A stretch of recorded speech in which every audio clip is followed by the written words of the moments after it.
ಎಲ್ರಿಗೂ ನಮಸ್ಕಾರ. Welcome to my YouTube channel Chaitanya Gowda 1225.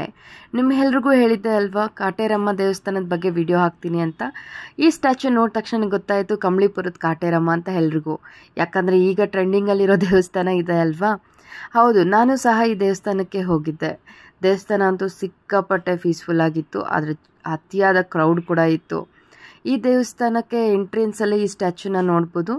ಇದು ಒಂದು ಅಟ್ರಾಕ್ಷನ್ ಕೂಡ ಅಂತ ಹೇಳ್ಬೋದು. ಈ ದೇವಸ್ಥಾನಕ್ಕೆ ಆದಷ್ಟು ಜನ ತೆಂಗಿನಕಾಯಿ ಕಟ್ಟೋದಕ್ಕಂತಾನೆ ಬರ್ತಾರೆ. ಅದಕ್ಕೆ ತೆಂಗಿನಕಾಯಿ ಕ್ಯೂಗಳನ್ನು 3 ಕ್ಯೂ ಆಗಿ ಮಾಡಿದ್ದಾರೆ. 150 ರೂಪೀಸ್, 300 ರೂಪೀಸ್, 500 ರೂಪೀಸ್. ದರ್ಶನಕ್ಕೆ ಸಪ್ರೇಟ್ ಕ್ಯೂ ಇಟ್ಟಿದ್ದಾರೆ. ನೀವು ತೆಂಗಿನಕಾಯಿ ತೊಗೊಂಡು ದರ್ಶನ ಹಾಗೆ ಮಾಡಿಕೊಂಡು ಹೊರಗಡೆ ಬರ್ಬೋದು. ಬರೀ ದರ್ಶನ ಮಾಡ್ಕೊಳ್ಳೋರು ದರ್ಶನದ ಕ್ಯೂನಲ್ಲಿ ಹೋಗ್ಬೋದು. ಯಾಕಂದರೆ ತೆಂಗಿನಕಾಯಿ ಕ್ಯೂಗಳು ಯಾವಾಗೂ ರಶ್ ಆಗೇ ಇರುತ್ತೆ. ದೇವಸ್ಥಾನದ ಹೊರಗಡೆ ದೃಷ್ಟಿ ತೆಗೆಯೋದಕ್ಕೆ ಸೌಲಭ್ಯ ಮಾಡಿಕೊಟ್ಟಿದ್ದಾರೆ. ನರದೃಷ್ಟಿ ಏನಾದರೂ ತಾಕಿದ್ರೆ ಅವರು ನಿಮ್ಮೆಣ್ಣು ಮೂಲಕ ನಿಮಗೆ ದೃಷ್ಟಿ ತೆಗಿತಾರೆ. ಹಾಗೆ ಇಲ್ಲಿ ಬರೋ ಭಕ್ತಾದಿಗಳಿಗೆ ಗಂಡ ಹೆಂಡತಿ ಸಂಬಂಧ ಆ ರೀತಿ ಗಟ್ಟಿ ಆಗಬೇಕು ಅಂತ ಇಲ್ಲಿ ಲಾಕ್ ಹಾಕಿ ದೇವರಲ್ಲಿ ಪ್ರಾರ್ಥನೆ ಮಾಡ್ಕೊಳ್ತಾರೆ. ಇದು ಅವರ ನಂಬಿಕೆ. ಹಾಗೆ ದೇವಸ್ಥಾನಕ್ಕೆ ನಾವು ಒಳಗಡೆ ಹೋಗಿ ದರ್ಶನ ಮುಗಿಸ್ಕೊಂಡು ಹೊರಬಂದ ತಕ್ಷಣ ಇಲ್ಲಿ ಅರ್ಶಿನ ಕುಂಕುಮ ಇಟ್ಟಿರ್ತಾರೆ. ತೆಂಗಿನಕಾಯಿ ತೊಗೊಂಡು ದರ್ಶನ ಮುಗಿಸ್ಕೊಂಡು ಹೊರ ಬಂದ ತಕ್ಷಣವೇ ನಿಮಗೆ ಒಂದು ಕ್ಯೂ ಕಾಣಿಸುತ್ತೆ.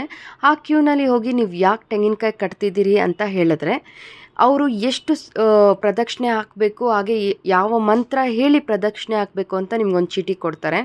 ಆ ಚೀಟಿನ ತೊಗೊಂಡು ನೀವು ಪ್ರದಕ್ಷಿಣೆಗೆ ಹೋಗ್ಬೋದು. ಹಾಗೆ ನಿಮ್ಮ ಟೈಮ್ ಅನುಕೂಲ ಪ್ರಕಾರ ನೀವು ಆ ಕ್ಯೂಗಳು ಹೇಳಿದ್ನಲ್ಲ 500 ರೂಪೀಸ್, 300 ರೂಪೀಸ್, 150 ಕ್ಯೂಗೆ ಹೋಗ್ಬೋದು. ಹಾಗೆ ನಾವು ಎಲ್ಲ ಮುಗಿಸ್ಕೊಂಡು ಕಾಯಿ ತೊಗೊಂಡು ಬಂದ್ರಿ. ಈ ದೇವಸ್ಥಾನದ ಮುಖ್ಯ ಭಾಗನೇ ಪ್ರದಕ್ಷಿಣೆ. ಈ ಜೋಡಿ ಆಲದ ಮರ ಮಧ್ಯದಲ್ಲಿ ನವದುರ್ಗೆಯರನ್ನ ಸ್ಥಾಪನೆ ಮಾಡಿದ್ದಾರೆ. ಹಾಗೆ ಮುನೇಶ್ವರ ದೇವರು ಕೂಡ ಇದ್ದಾರೆ. ಅದರಿಂದ ನಿಮಗೆ 2 ಜೋಡಿ ಆಲದ ಮರಕ್ಕೆ ಪ್ರದಕ್ಷಿಣೆ ಹಾಕೋದಕ್ಕೆ ಹೇಳ್ತಾರೆ. ಸ್ವಲ್ಪ ಜನ ಈಗ 101 ಪ್ರದಕ್ಷಿಣೆ ಹೇಳಿರ್ತಾರೆ, ಹೇಗಪ್ಪ ಅಷ್ಟು ಹಾಕೋದು, ತುಂಬ ಕಷ್ಟ ಆಗುತ್ತೆ, ಸಾಧ್ಯ ಇಲ್ಲ ಅಂದ್ಬಿಟ್ಟು ಕೊಂಬೆಗಳಿಗೆ ಬೇರುಗಳಿಗೆಲ್ಲ ಚಿಕ್ಕದಾಗಿರೋದಕ್ಕೆಲ್ಲ ಪ್ರದಕ್ಷಿಣೆ ಹಾಕಕ್ಕೆ ಹೊರಡ್ತಾರೆ.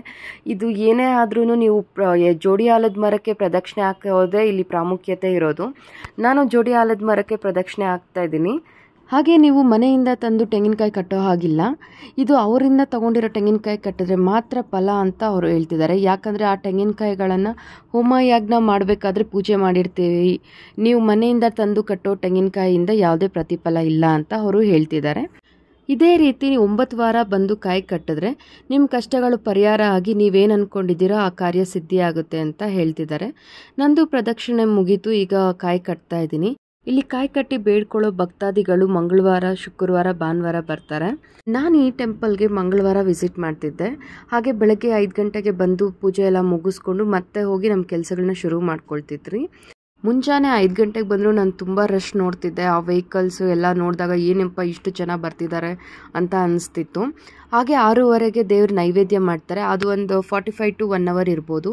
ಸೊ ಆ ಸಮಯನ ನೋಡ್ಕೊಳ್ಳಿ, ಯಾಕಂದರೆ ಕ್ಯೂನಲ್ಲಿ ವೆಯ್ಟ್ ಮಾಡಬೇಕಾಗತ್ತೆ. ಇಲ್ಲೋಗಿ ಕಾಯಿ ಕಟ್ಟೋದ್ರಿಂದ 100% ಎಲ್ಲನೂ ಆಗುತ್ತೆ ಅಂತ ನಾನು ಹೇಳ್ತಿಲ್ಲ. ನಾನು ಜಸ್ಟ್ ದೇವಸ್ಥಾನದ ಡೀಟೇಲ್ಸ್ ಕೊಡ್ತಾ ಇದ್ದೀನಿ. ಹಾಗೆ ದೇವರ ಮೇಲೆ ಇರೋ ಭಕ್ತಿಯಿಂದ ನಾನು ಮಾಡಿದ್ದೀನಿ ಅಷ್ಟೇ. ಪ್ರಯತ್ನ ನಮ್ಮದು, ಫಲ ಭಗವಂತಂದು. Thank you so much for watching my video.